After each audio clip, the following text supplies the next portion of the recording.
move on to the new business of review of Gilmer County Policy 29, House Bill 1383. We have a slideshow presentation, and Lisa's going to pass out a handout to you individuals, so that way you can follow along with some of the information covered in the slideshow.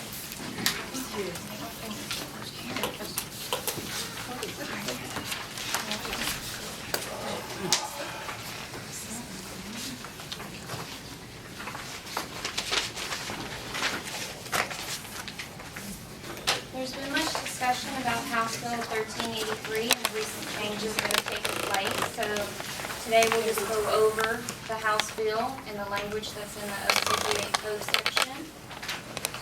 This is House Bill 1383, and it states about the individual being 65 years or older. And it refers down to a key point that says the word homestead. And it tells you that that's defined in OCGA 48540. If we refer to OCGA 48540, you'll see that there are key words that describe homestead. It describes the applicant's residence, the place of residence, the building that is occupied primarily as a dwelling, and dwelling meaning that it's occupied as a family home. It also has a key point that tells you that if the individual has 2 or more dwellings, that only one of those dwellings could be exempted, which leads us to believe that the language in House Bill 1383 was intended only for the primary home. And then it goes on to state that that permanent residence is a place of abode. From there, the Board of Assessors adopted policy number 29 that gives the office guidelines on how to enact the school tax exemption. And in doing so, that would not include any buildings that are not attached to the primary residence. It still exempts 100% on the primary home, all of the land, and any structures that are attached by a common roof line.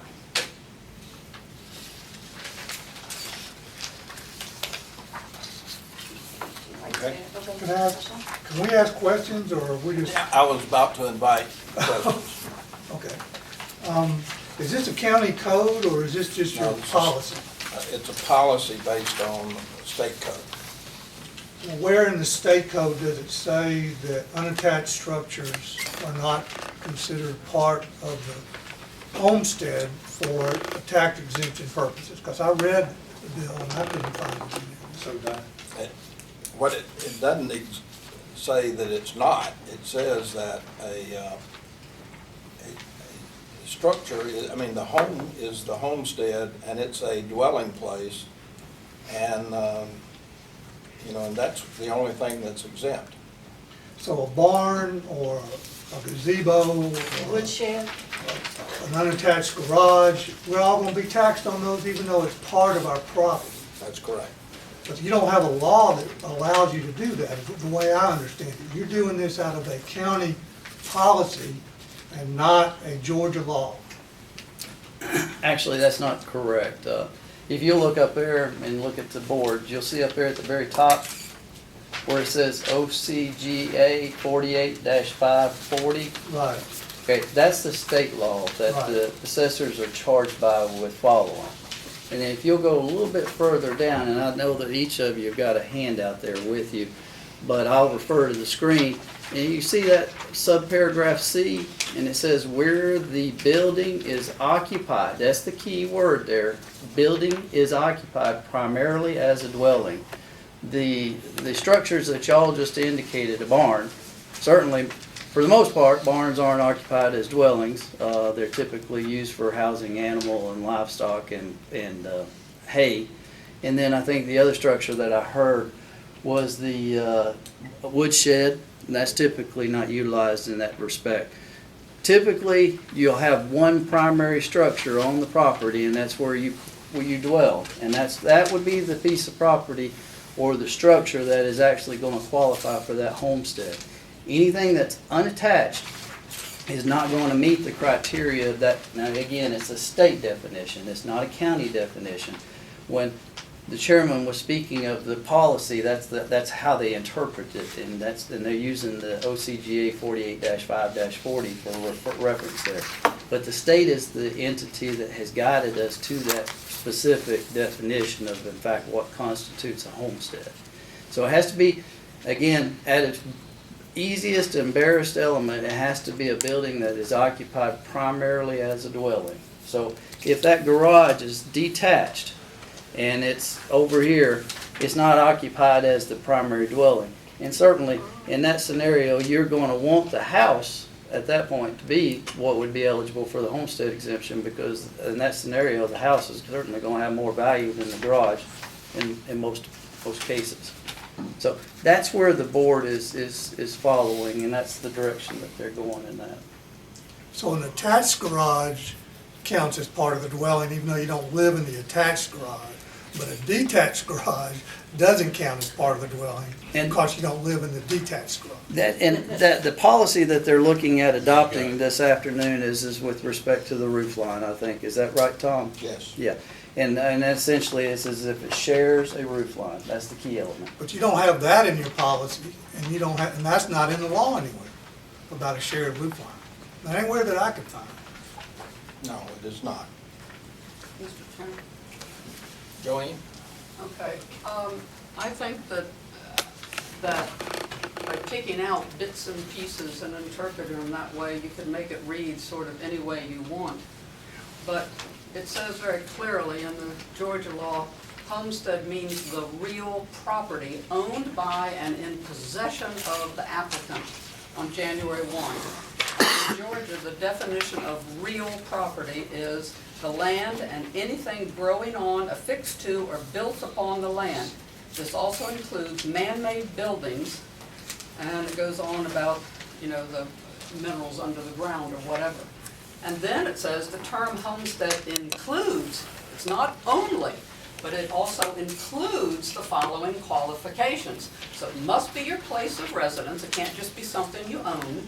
You must be your primary dwelling, so you must live there. Again, it can't just be a vacation place or whatever. And if there's two dwellings on there, you can't claim both. And that's how it's always been interpreted, that's how we've always been taxed. And now to change it and carve out one little piece to say, only read the part that it must be primarily as a dwelling. Okay, well, it is your dwelling, but it also includes the real property owned by and in possession of where you reside. And that's how it's always been interpreted. And I'd like to point out, in the law you're quoting, the definition of homestead is what you said. But in the definition, it says you gotta live up on the homestead. So is this board's position that you're gonna have to live up on your house? Would not the definition said live in the homestead instead of on the homestead? And up on, by any definition, means on, not in.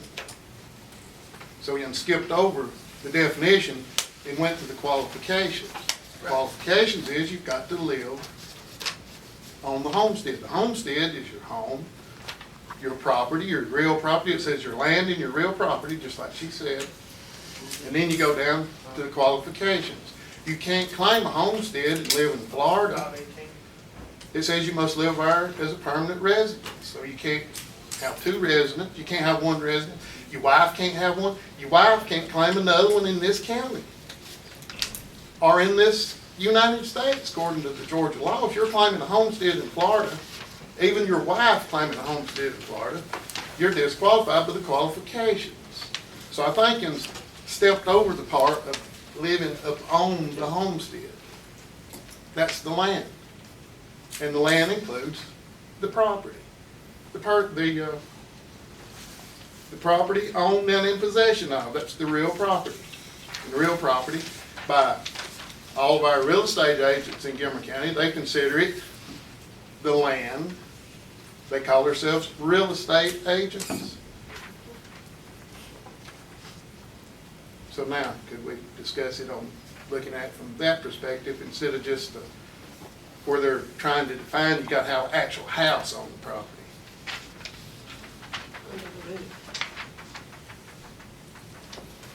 Any other?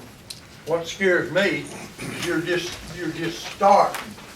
Yeah, Don't tell me what it lead up to. yeah. You take this other way from us if you're not very careful. That's what I think. That's what worries me. And I'd like to say one thing, if it's okay at this point. I gotta agree with all these folks in here. You're picking parts of the law, the qualifications, whichever part fits your ultimate goal. When your ultimate goal is to tax us more. It's clear, that's all you want, is more money out of us. We have abided by this law since it was implemented and voted on this county. You've interpreted it this way, and now today, you want us to believe it's changed somehow, and you're gonna tax us another way.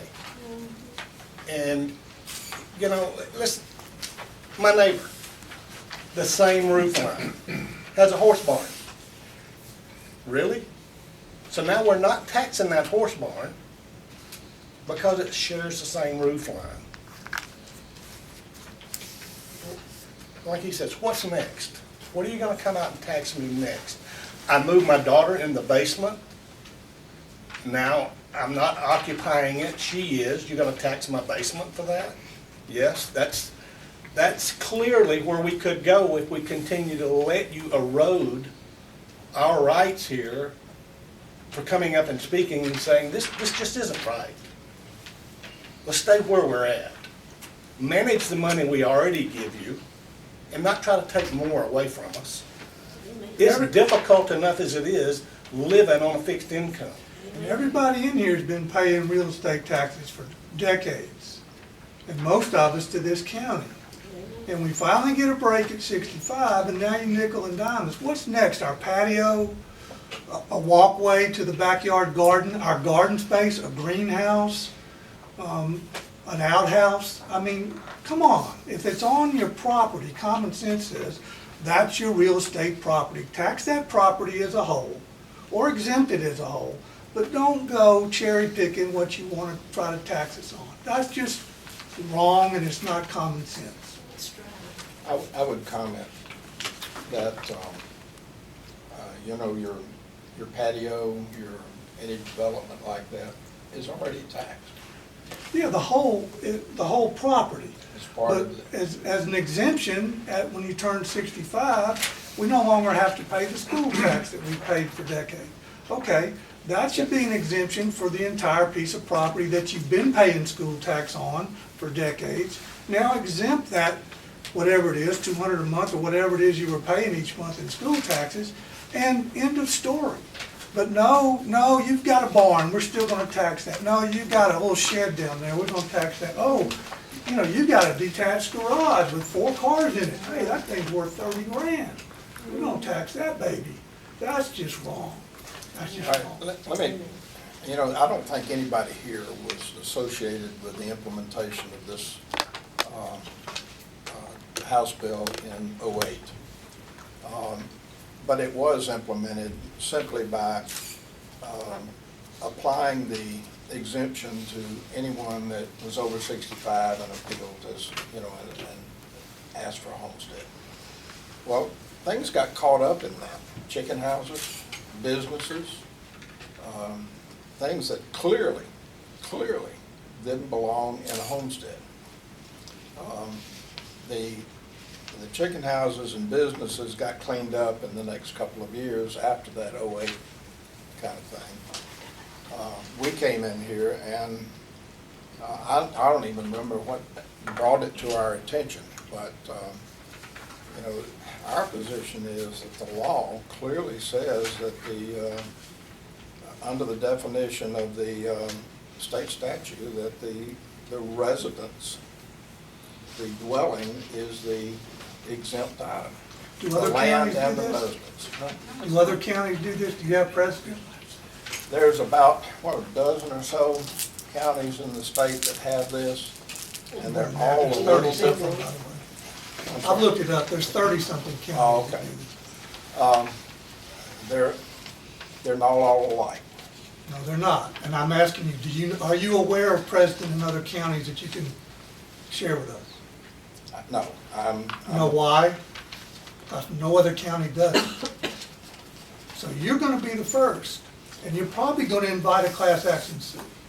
Actually, there are 2 counties that Oh, I are must have putting, missed them. no, that are putting this up for their House bill, their school tax House bill up for referendum. Catoosa County and Dade County are gonna ask legislators for 2020 to relook at their House bill because they also had a bill that was very vague, that didn't give them much guidance. And a lot of these school tax bills do have an income requirement along with an age requirement. They have an acreage cap. They have a lot more stipulations. Our particular bill is a little more wide open than that. Well, maybe we put it on the ballot, and we ask the That's what I'm voters saying. again. Yeah. It's already been done that way. I know, but let's ask them if buildings should be, individual buildings that aren't taxed should be taxed. And let's see what the voters in Gilmer County have to say. I'll stand by whatever the voters I decide. would Will too. you? Why did they wait 10 years to bring this up? I'd like to know that question. quite honestly, I don't know. It just didn't come to our attention. And how was That school board, they'll drain you to teetotal. That's How that's does the it- hungriest people I've ever seen in my life. how does a commercial building still stay on the homestead in Gilmer County? A commercial building is supposed to be zoned commercial. Their commercial buildings are not on a homestead. Well, why are you bringing it up if they're being tax exempted? I said, when this thing was initially implemented, they just attached everything, just the parcel number went into the exemption. And a lot of commercial buildings were already in place prior to the adoption of the zoning, so you had a mixed use on those parcels. Some people had their commercial building and there beside it or shortly there close to it had their residence on it. So, and that was okay prior to the enactment of the zoning ordinance. What, was it not they zoned no commercial, No, most of them continue to be zoned still- residential. residential? Yeah, So and there's and few people it's a slide- grandfathered use, so they can There'd be a few continue. people slide through and get this exemption. I can't tell you the history, but I do believe that there were some that There in were fact did it. for a And couple of years. I think but the we went through commercials- and cleaned them up. And I'm just saying on the website, you say agricultural structures and commercial buildings no longer be exempt. Why are we worried about commercial buildings if they're basically already being taxed and separate from the homestead? And the state of Georgia absolutely declares the homestead as your property, your real property, and your land. And then the dwelling is what qualifies it to be a homestead, because you got the dwelling there. And outbuildings. And your outbuildings is included when, once you qualify as a homestead, your land. I mean, it's simple to read this law.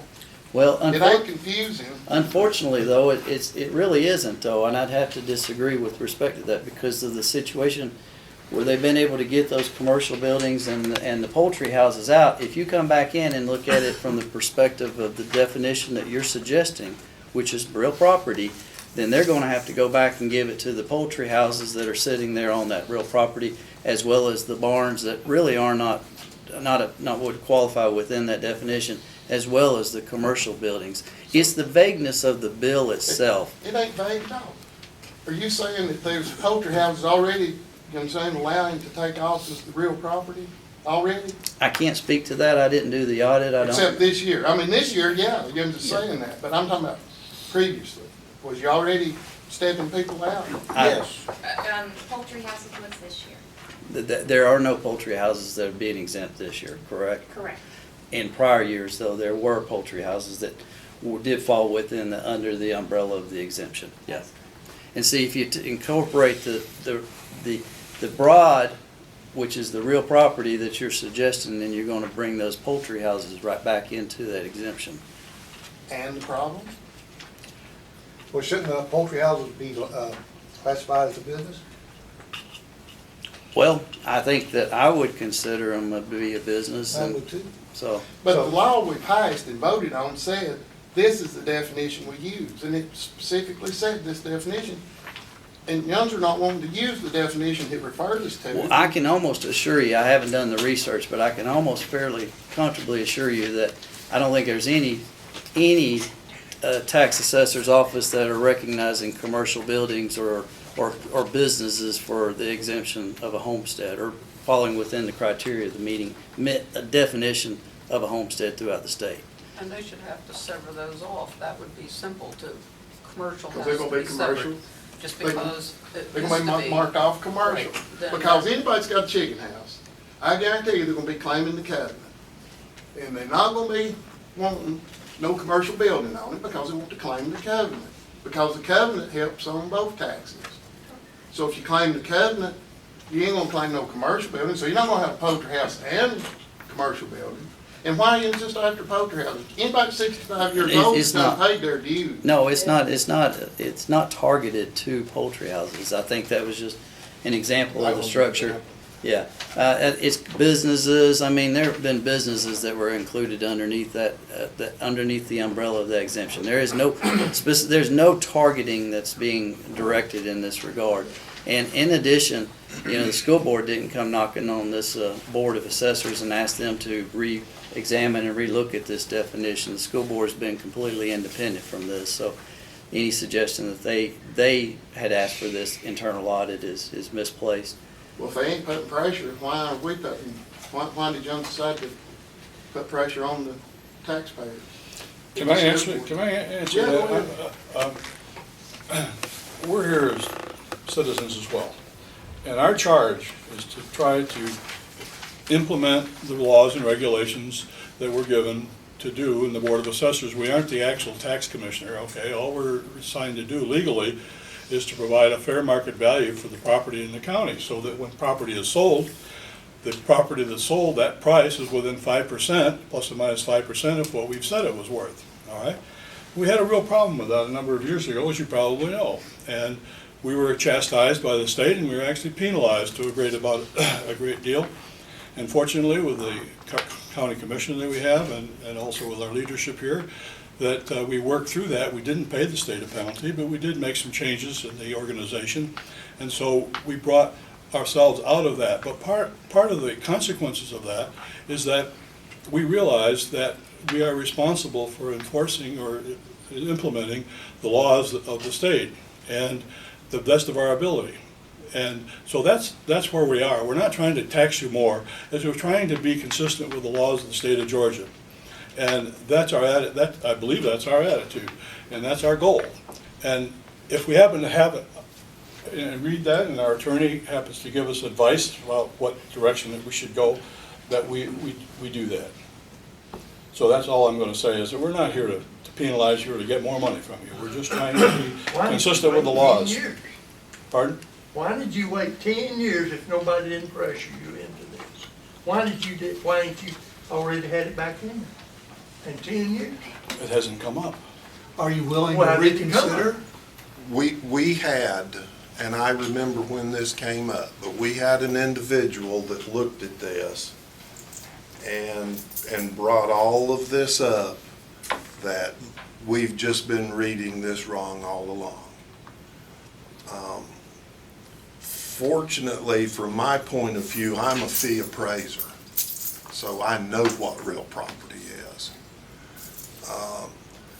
To me, it would be more simpler to attack everything from here and disqualify items, improvements that don't count, instead of going in like they're wanting to go in now and attack it the other way. Yes. Now, that's my opinion. I agree. A barn is part of a house, and it's part of the property, and the man uses that as such. We all know poultry houses don't need an exemption. Why? You know, They're on. well, they're already getting what exemptions they can get. I mean, is that not correct? 65-year-old people have been discriminated against by not, they paid their dues, they paid them, and most of the 65-year-old people may not even be using the building as a poultry house. Now, It's let me being tell you used my as a viewpoint on this. Storage building or something. Is if you're over 65 and you make an income over a particular amount, I believe you should pay that school tax. Yeah. I And wouldn't care, if but you, we if, didn't vote that, that wasn't the vote. and we I took. understand that, but I'm just telling you, I'm just I'm telling not you. arguing No. with you personally, I'm just saying that's not the vote. No, and we I took. understand that, and So- all of it is, that this is what we're here for. We can't write law in this. I thing. agree with what you're doing, Okay. and I think it just needs to be worked out as how you're gonna attack it. You know, we wanna get it right.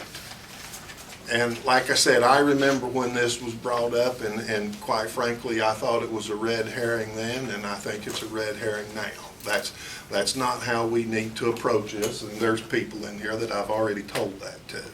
Okay, I talked to the revenue department. The one that trains the people, you don't know his name, he has the seminars and trains the assessors and the workers. The state's position is exactly what the definition is. That it's real property. If it's an ag building, it don't matter if it's a poultry building or horse barn, because some places, horse barns has got more expenses and more income going on than any poultry house has ever seen. An ag building is considered real property. If it's attached to the ground, it's real property. And that's their position, but they're not gonna get involved. They told us, he told me, he said, the state won't get involved because they're not allowed to apparently get involved, or either he's been approached and told it'd be best if he didn't get involved. I don't know what the deal was, but he won't get involved. So his suggestion was, with everybody that's got it will have to appeal it, go to the equalization board, and then go to court. Because his position is, he says, just what it says. If you live upon the land, it's considered your homestead. And whenever we was homesteading property out west, there was property involved, and then you had to put a house on it to make it your homestead. And I think Georgia, same, that's what it says. And then it goes on to qualify it, Ben. You gotta have a house on it. That's why it says you gotta have a house. You gotta qualify it. And anybody that's 65 years old has paid tax on a poultry house all these years. Poultry house, that's a whole nother subject. They was illegally doubled in price in 2006 because the covenant only said you could go up 3% a year, and they doubled everybody's. And that didn't go to court, it should have, but that's the position I'm getting. We're already being overtaxed on old 30-year, 40-year-old buildings. And here we are saying you can't even take the 65, we voted the law. The law, if they wanted a $50,000 income, $100,000 income like most counties, they should have paid on the law.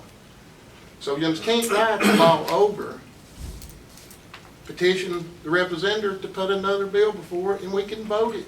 And we can see if the people of Gilmer County wants to change the law. Don't try to change it at this board. Can I say something? By all means. Understand, trust me, we all pay too much taxes. I'm a resident of this county as much as anybody sitting in this room, and I pay taxes on everything I got. I'm certainly not out, as a member of this board, which is an appointed position, to raise taxes on anyone. The last thing I want is raising taxes. I think the way I got put on here is because I said we need to do something about these taxes. So, and certain county commissioner looked at me and said, would you be on the Board of Tax Assessors? What we have to do as the board, what our tasking is to make sure we are in compliance with the state ordinance and state laws and codes. So that they don't come back to us and say you're not in compliance, and they fine the county or find us doing something inappropriate, and it costs the county a lot more. What our tasking is to make sure everybody in the county pays their fair share based on certain exemptions and all that types of stuff that's out there.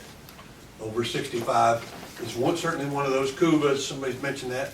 That's what our tasking is. The problem we're dealing with here is, where do you draw the line?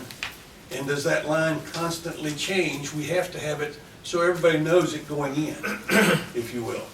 And what you said about real property, I certainly get it. But when I look up there, the thing I struggle with is the homestead exemption includes these qualifications. And it goes down there and lists. It includes them, it's not, that's not it. it includes that, that means that there's other things, real property. Yeah. It And- says live but upon the real The property. real property, that's the primary definition, and then, but there's a qualification. It can't just be real property you own, you must live on it, must have a residence, and they further defined it. I mean, it's, to me, clear as a bell, and I don't see how we can all of a sudden interpret it differently. And, I mean, is there any risk to the county of continuing to interpret it as it's always been interpreted? And/or what is the cost leaving it the same? Note, you must have already anticipated what this was going to bring. Although the school board is We don't have flush any, with money. this board doesn't deal with taxes. We deal with the assessments of the property. Okay. We have nothing to do with taxes.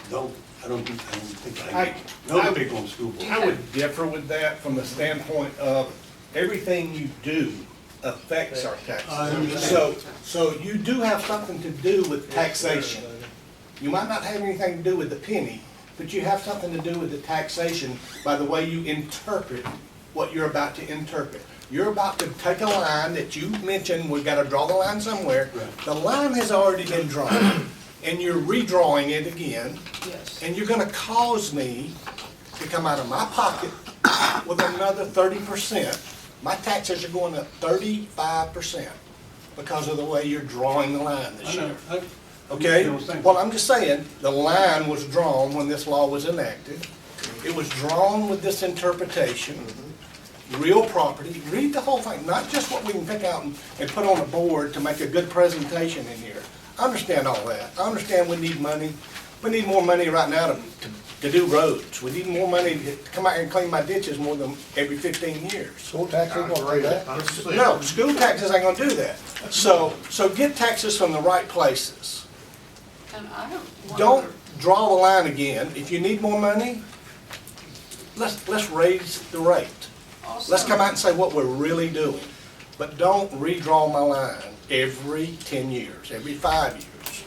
One of the things I'm concerned about on behalf of the county and as a taxpayer is that if thousands of people appeal, that's gonna freeze our digest. And I'd say most people's taxes went up without this, which will bring increased money to the county that we desperately need.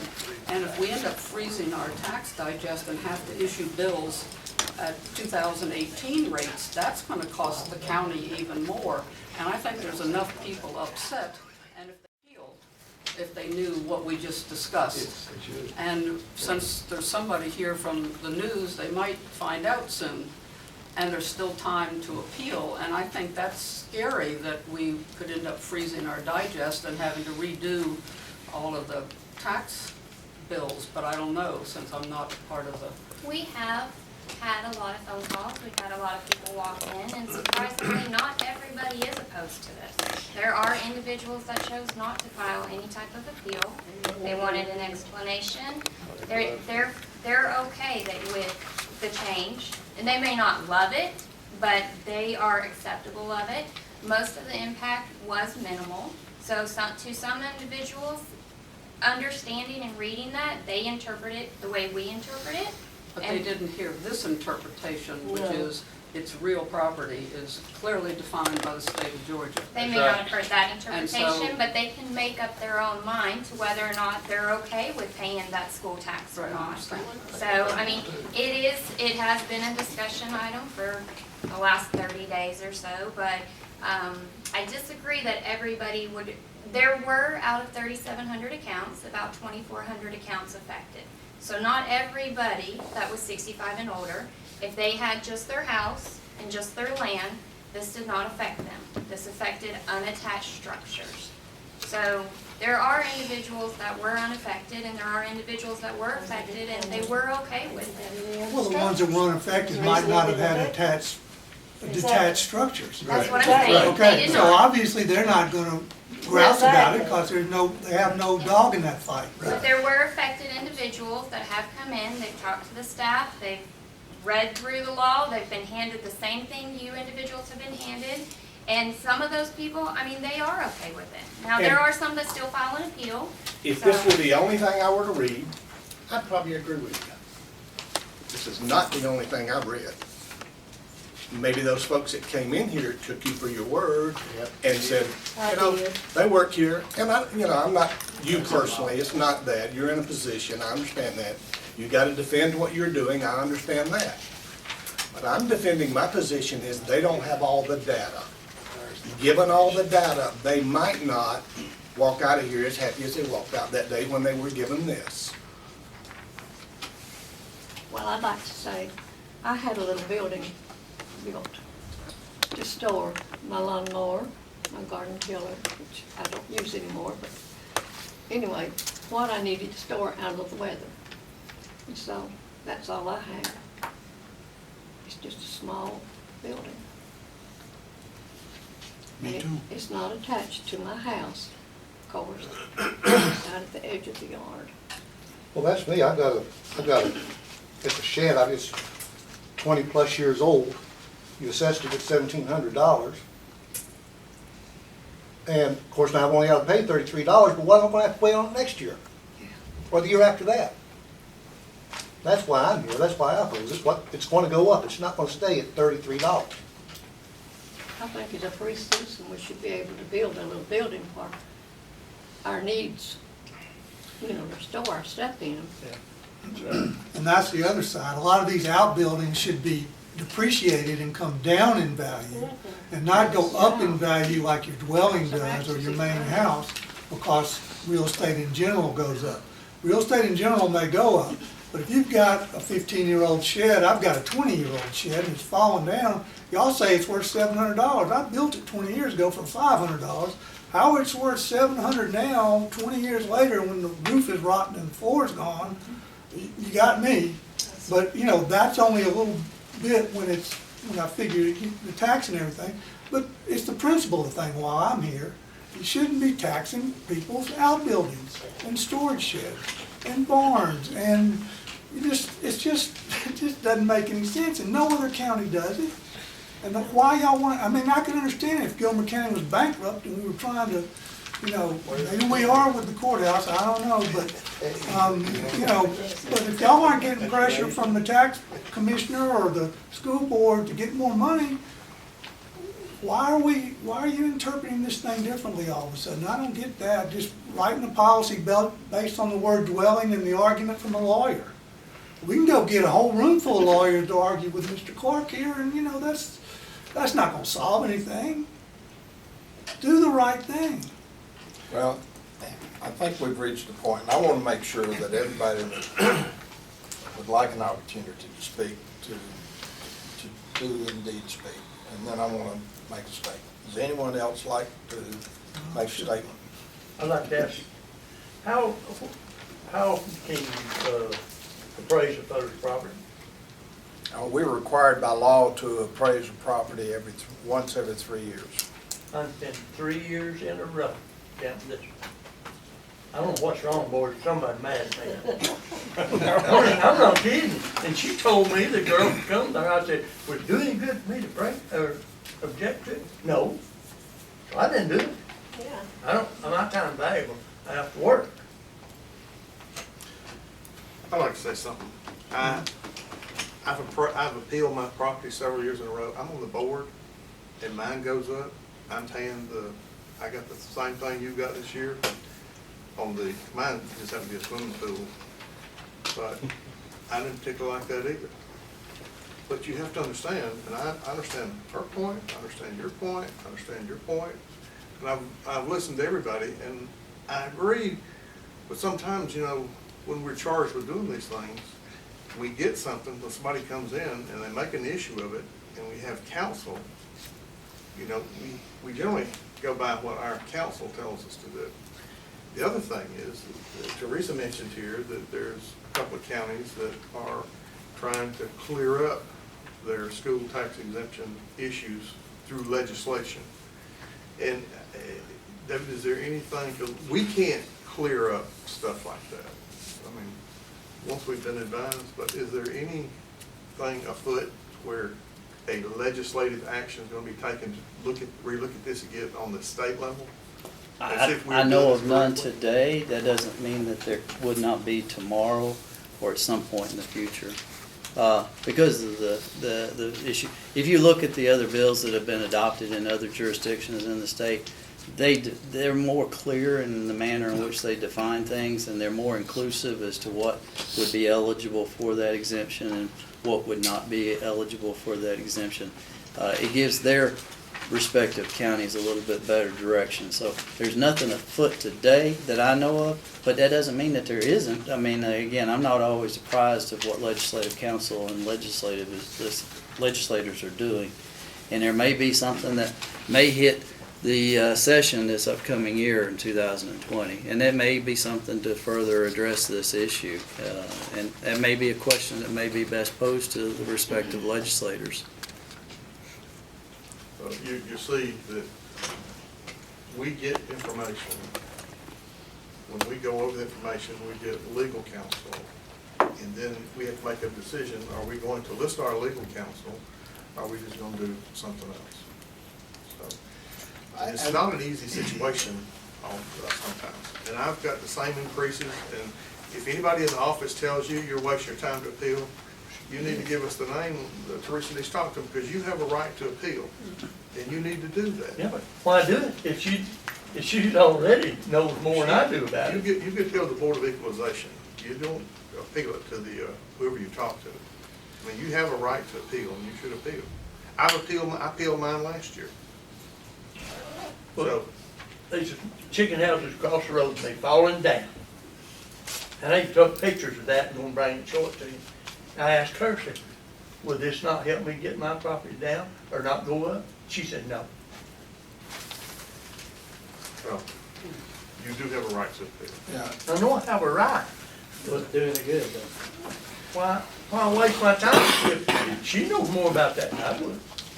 And she told me that wouldn't do me no good. okay. Does anyone else have anything to say? I got one more little question that kind of goes along with this. They sort of got their feet wet on this tax bill, I think it was last year, about taxing a little utility building you buy that's on skids as personal property. And from my research of the state, if it's there in a permanent setting, it's actually real property. And I It's think permanently attached. and it's not well, attached, and it's sitting on skids, but it don't have to be according to the state. If it's an integral part of your property, such as it's real handy sitting in your corner there and you're putting your lawnmower in it. They had a big case about that in 1893 or so, and they said you didn't have to dig post holes to make a picket fence part of the real property. Because some renter had put up a picket fence and he was wanting to take it with him, and the court ruled that you've got to leave it because you made it part of the property, which everybody knows it normally wouldn't have been part of the property if you had something that was mobile. So the state's position is those buildings are probably permanent if they're sitting in a position that makes them an integrated part of your yard or your building or your property. But they started taxing those separate as personal property. I think it was last year. And then this year you took the step of taking the real property and putting the school tax back on it. So did you just get your feet wet last year to see if it would work and then make the jump? all right. Let me try to wrap this up. And I will once again offer an opportunity to anybody that that chooses to. This board is operating under the written state code, and with the advice of counsel, have decided that we have implemented this correctly. The process before you now is to, if you disagree with that, you appeal it. How much longer do they have for appeal? July 1st. July 1st. You need to have an appeal in this office by July 1st. And that will likely go to the Board of Equalization. And, if y'all choose to pursue it, then it goes to the Superior Court. But this board has done all it can do in this matter. Now, would anyone else? So you're not willing to reconsider at all? We have no choice at this point. this board has no choice at this point, So this Why is meeting that? was useless. Why is it you have no choice? because of the laws before us and the advice of counsel. That's the bottom line.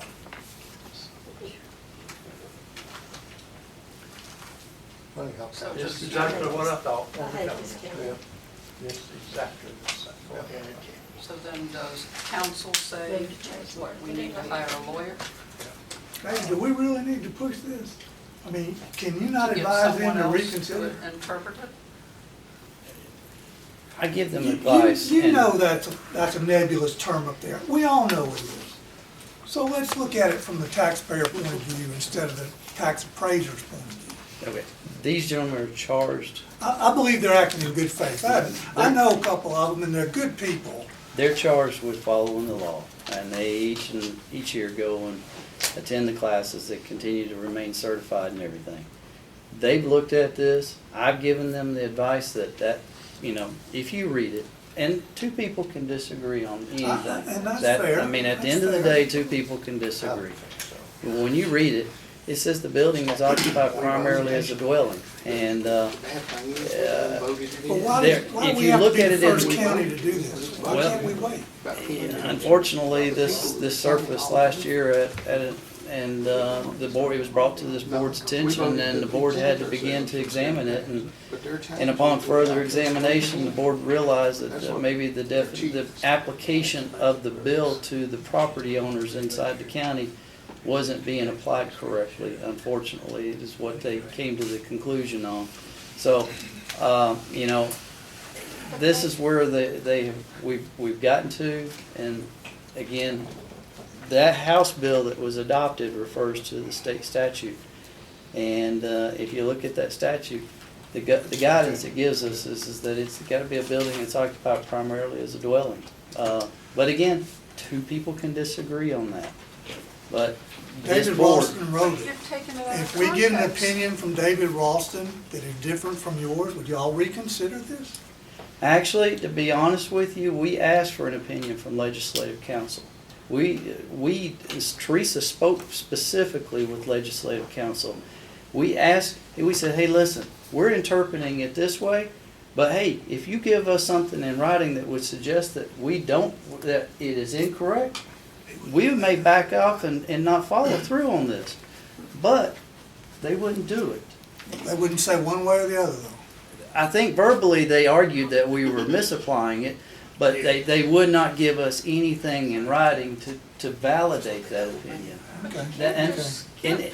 Huh? I mean, when you say where the building, but it says it has to have the place of residence, that's where the building is referring to the place of residence, which is real property. You can't skip like that. But if you apply it in the context in which you're looking at it, and I know that you're wanting to pull it out to make it fit the facts that you're suggesting that apply to you.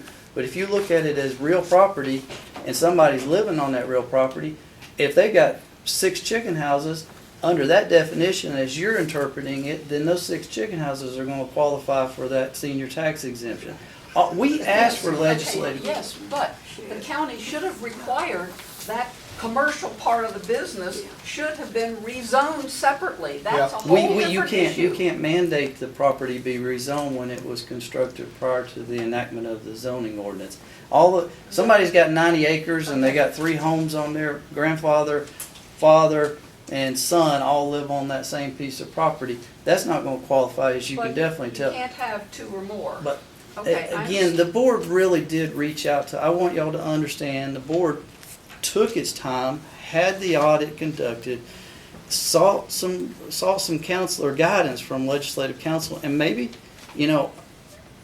if we were to receive something in the next 30 days from legislative council, I would highly recommend that be brought back before this board. But the board, absent, the request was made, and there wasn't anything provided, and as such, that puts us in a particular position that maybe after they further researched it, they're now no longer believing as strongly in their opinion as they once did. So, Is legislative council David Ralston's office? It's not necessarily David's office itself, it's legislative council's a group down there that works on behalf of the legislators. They work On with behalf of all the legislators. all the So legislators, and legislative they're council the ones that draft the bills that you see that sometimes present themselves on the referendums Can and you things. send me their email address? It's in the stateofgov.com or .gov site, but I think I may be misspeaking, but I think if we were to get something in the next 30 days that would have on the letterhead of legislative council, this board would, if necessary, would call the special call meeting to reconsider this. Am I speaking out of No, line? absolutely.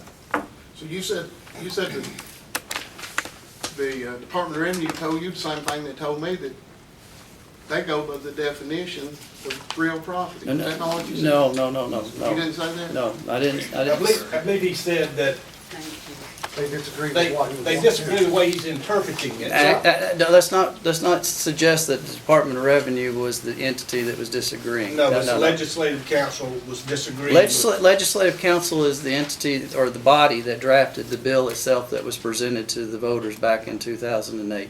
We asked them for an opinion, something that can be on official letterhead so that these guys, they've all taken an oath. Y'all got to remember, they're in a peculiar position because they've taken an oath, and that oath is to uphold the laws of the state of the United States and the Constitution of Georgia and all those other elements. I understand. So they need something official, something to give them that warm, fuzzy feeling that, hey, this is where we need to fall back on. The Department of Revenue is one told me that their position was the real property is real property.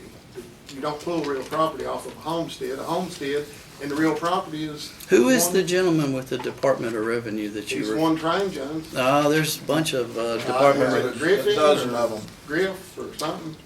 I mean, we'd be happy to consult with him if you could provide us with his name. And Well, I probably got it wrote down, the guy's phone number, so I could probably call him, but he didn't want to send no email because, you know, he that's don't want to get involved with.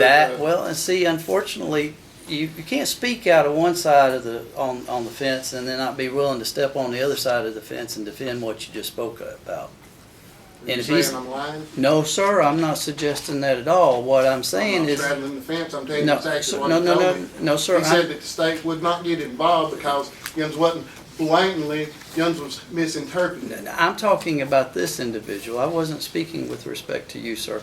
I was talking if he's so adamant that we're misapplying this, he should be up here knocking on the door telling us, he should have been here at this So meeting. he's not doing his job, I should call him and tell him that our attorney for the county said that he's not. I was asking you for his name.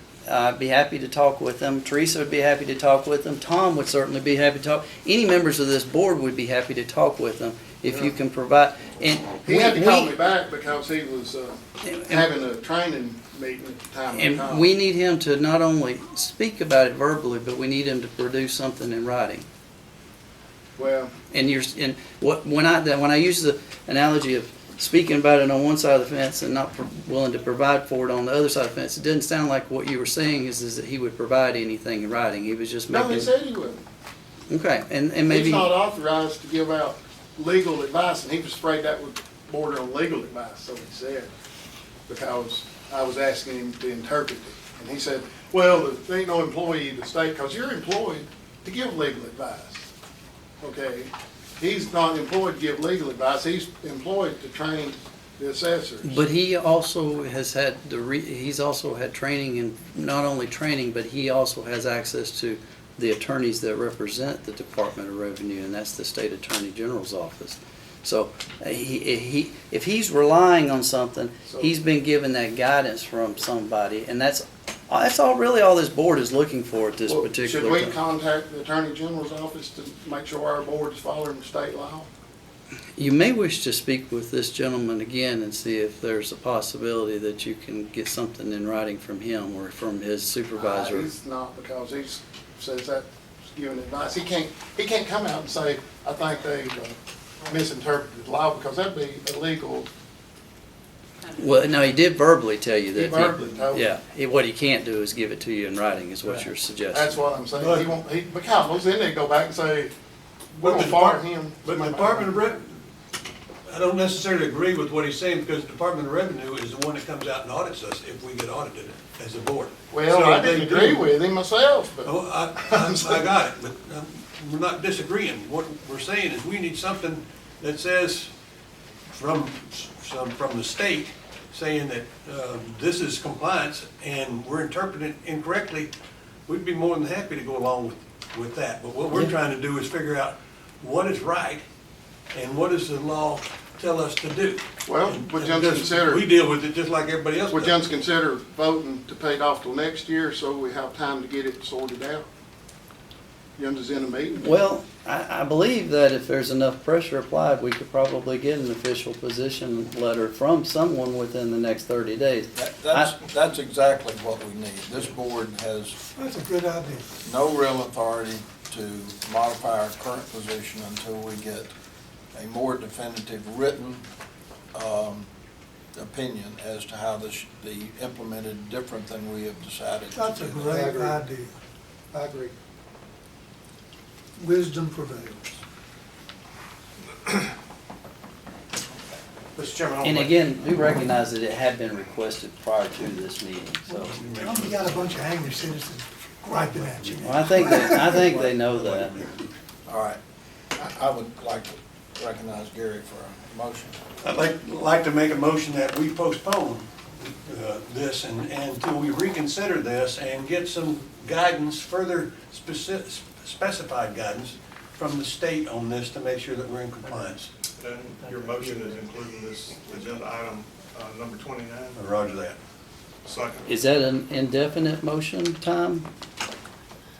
How much time do we need? Well, you've already got notices of assessments that have gone out. Yes. And so if you, let's just say you run it out another 45 days and then you ultimately conclude at that point in time that, hey, the position that you've taken is the correct position, then you probably are gonna have to reassess or resubmit those notices because you've now you involuntarily waived their ability to appeal within what was the initial submission of those assessment notices.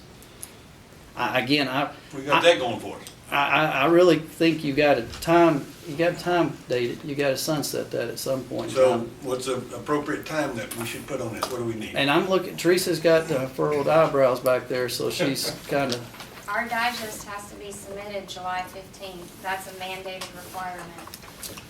You know, And that affects the Board of Education and the Board of Commissioners in setting millage. and that's a state requirement, and I think that if whomever that it can provide us with that opinion knows that, they'll get that to you. I think maybe what needs to be done is you maybe just simply leave this out at this point in time. Or you could continue it until July the 10th, I guess, and then come back and revisit it at a special called meeting. Let me look and see when the 10th or something I is. just don't believe you're gonna get anybody in the state government to react in 2 weeks. I don't either. That's right, 100%. You know that, Submit the digest. Well, Mr. Clark knows that, and everybody in this room knows I'm that. not suggesting that you do it because of that. The county has, the board specifically has made that request of specifically legislative council. It's not something that's being introduced out on a spur of the moment. If you go from the day, which is the 20th, that's about 3 weeks. And it doesn't have to be a fancy letter. Y'all just need something to give you some guidance on official letterhead. You're right. official letterhead from an official appropriate for Yeah, I'll write you the a decision. And you couldn't move this from this year to next year from a tax That'd be purpose. simple. I mean, that gives everybody time to react.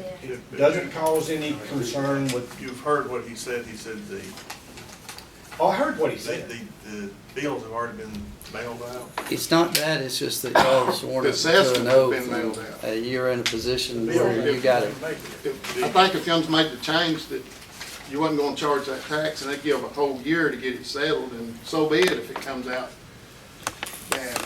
Because we don't want to delay the assessments because that would delay the tax collecting.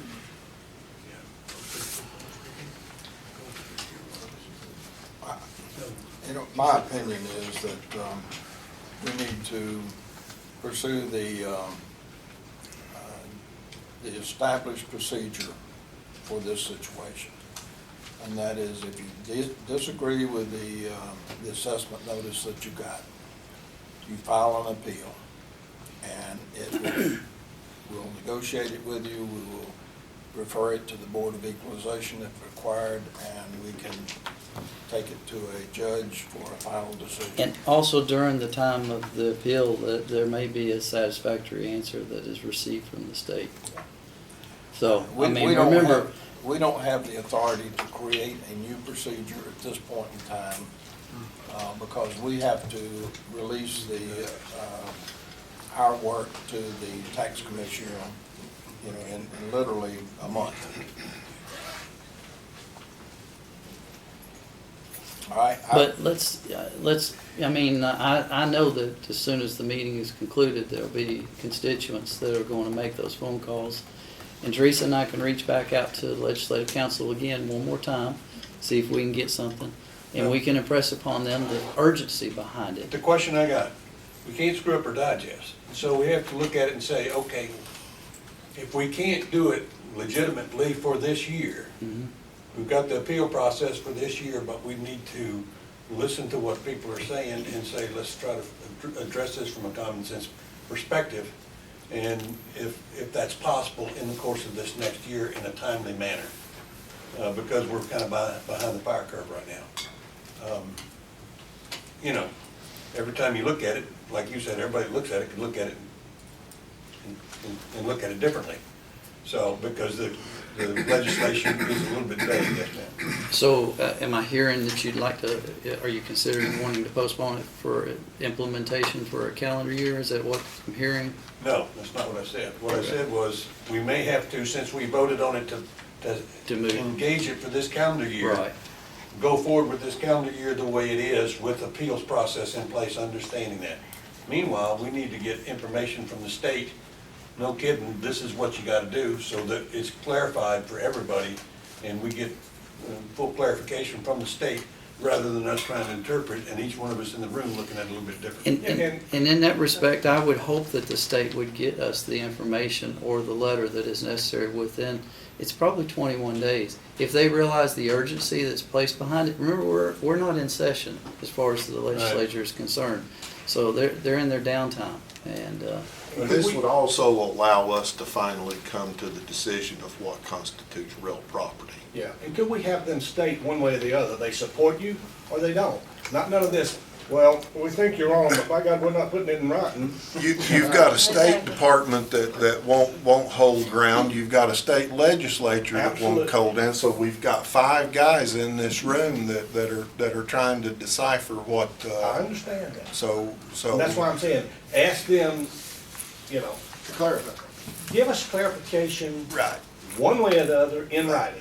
And now it behooves all 5 of us to do all we can to get to find it, and then.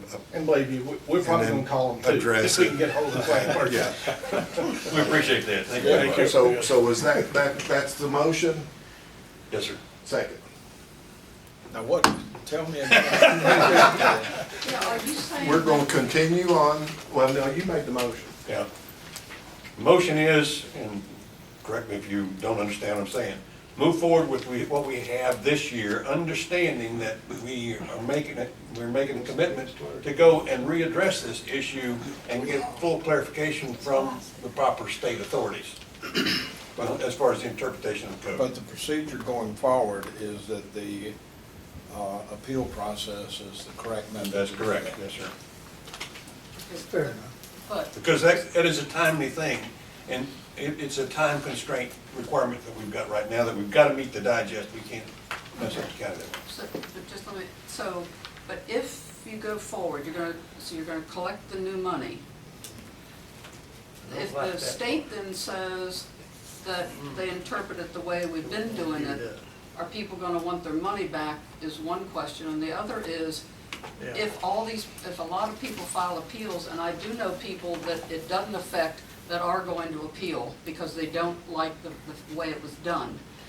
And so if more people, now that they hear this thing, is there any risk that we won't be able to collect all the new money, because most people's tax bills went up? If enough people appeal, I don't know what the process is, but I know we got frozen once and they had to redo the tax bills to the previous year, and that meant we collected less tax, but you also had to redo tax bills, and it seemed like a big mess. Is there any risk that could happen if there's too many appeals? I don't know what the numbers are, but I don't know. It depends on if your appeal is strictly that you do not like the school tax part of it and you have no problem with your value, because we look at value and dispute. So if you're okay with your value, but you don't like the school tax portion of it, now keep in mind it's not truly an appealable feature of the appeal process, but because it's appeal time, if you file an appeal, we will honor your appeal. So if individuals are filing appeals strictly and stating they don't like the school tax portion, which is what most individuals have done, they're okay with their value, they just don't like the school tax. Then if that's the only reason on the appeal and there's not a value in dispute, then it shouldn't cause that type of situation. Okay. All right. So even if 10,000 appeals came in? There's 2,400 accounts affected. So we have that in addition to anybody that has a value dispute. But there's 3,700 people that are over 65? Yes, but they were not, only 2,400 of those were affected with the outbuildings. Those other individuals have no outbuildings. I know, but there are people that object to this process. I wish there had been a public hearing when you decided we were going to do this. There was. We've had several There was. meetings about this. These meetings are all public, and these are the And public. I know the meetings are public, but I didn't know they were going to. Yeah, we weren't aware of them. That was the reason. Individuals that did not receive the insert to tell them that they are being charged with the unattached buildings, there's no reason for them to appeal because they don't have a dispute on the school tax. They weren't charged school tax. I know, but there's people that are 64 that are going to be 65 That's right. next year, and there's lots of those out there, and that's why, I mean, it's. Well, they're not it's the eligible, principle, if they're not eligible for the exemption, right? so they have to wait till they're at least eligible for the exemption. Before The they Board can of complain? Assessors, well, they can complain, but they can't appeal an exemption they've not qualified for. Right, They've I not understand. qualified. So that's more of I was a, trying to avoid the appeal process, Right. period. I was Yes. hoping we could have resolved this 5 months ago if everybody knew this is what was going to happen. And it's been before the board, and it's been on duly advertised meeting notices But that it have been said in that this is what was going to happen? Yeah, they've been discussing it, I would say probably for the better part of, since fall of 2018, I would suspect. I think it was probably August when it was first initially But I mean, discussed. was it published in the paper they were doing this? Now, so whether the paper elaborated on it in any great context, maybe not. But it was an agenda item on each of the meetings for. Mike did, I mean, he ran several articles about the homestead Yeah, audit. that's right. There were several things in the paper, so, but it was not it was by no means us trying to be untransparent, you know. We're here, this is why we're talking about it, and hopefully we can get a documentation from the legislator for better clarification. That little flyer made it appear it was a new law. Sure did. Everybody read it, thought some new law, the way it was written. And I called and I was told it wasn't a new law, it was just a reinterpretation of the old law. So that played into this too. Everybody thought it was just a new law. Okay, has everybody had an opportunity to speak that chooses to? And if so, I would move on to the next agenda item. Okay, we have. Did a y'all have motion a and motion? second. Oh, I'm sorry, that's right. Did you have a second? All right, we have a second. All in favor? But I've got a question. Got a comment? Well, I don't have a comment, I've got a question. I'd like to hear the motion again.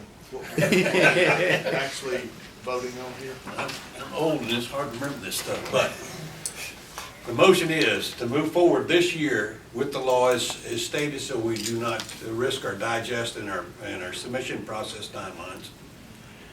Understanding the appeal process is in place for for folks that want to appeal this year. At the same time, we make a commitment where we go through and get clarification from the state So exactly to what some of this stuff means. So it's clarified so that we can clearly articulate it as we go forward, if that makes sense.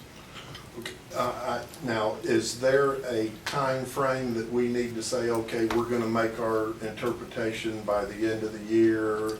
It's not our interpretation, it's the state's. Well, somebody's our going to have to- interpretation of the state's interpretation. Okay. For next year, anytime after the July 15th, the digest would be Yeah, fine but for when do next you year. need it? When do you need the information in so we can make the decision? And it impacts Let's it. say January 1st. Okay, so we gotta have this by January. By January 1st, 2020. If we can't get it by then, something's wrong. That's exactly right. But if you get it by July 15th, You'll have to go ahead and pay it. If we get it prior to digest submission, then if the board chooses to hold a special called meeting prior to the digest being prepped, then they could make whatever changes that were in accordance with that. But we're going forward now with the decision rendered by January 1st. Roger. I second that. Any other discussion? I would call for a vote. Aye. Aye. No. All right, do we record it? All right, we're moving on to the, Tom, can we thank you for that? well, yes, if you'd like Yes, to. we do appreciate your having listened to us and at least going to take into consideration and getting somebody to do something. Because I know how hard it is to get them to do something at state. Even though you're the county representative, they're still gonna give you pushback the same way they did the first time. And we appreciate you taking this position because it means a hell of a lot to us. Money-wise, and the fact that you are truly listening to us. I can speak myself, but probably the other four guys here, and we appreciate y'all coming forward to our meeting. I mean, because this is what everything's all about. Sometimes I come to meetings and I don't feel like you're listening to me. This time I think you did, and I appreciate it. I'd like to explain my no vote. I voted no because what we just passed is not gonna really help you this year. No, it won't. It's not gonna help you this We year. all You need to understand return for that. this year, Normally, when it gets in, it stays in. so. That's exactly right. I don't like what it resulted in, but, you know, that's where we're at. We got 15, 20 days for her to do what she needs to do, and we don't want to stop that. And y'all shown a willingness to be flexible down the road depending on what information you get. That's all we could ask for, really. I mean, that's all we can. So thank you. All right, thank y'all very much.